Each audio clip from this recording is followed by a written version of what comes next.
So yung update natin dito guys, dito sa Burgos, no, which is ang seawall niya, dinedevelop.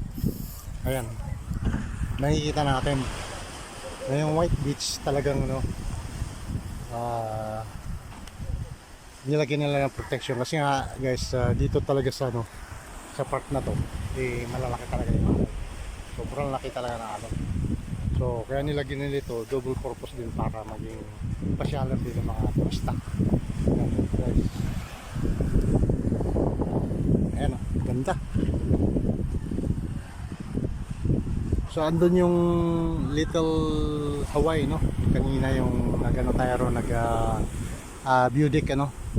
Little Hawaii view deck. Ayun. Ayan yung part na yun. Papuntang Santa Monica. Yan, ito naman papuntang ano to, Pilar.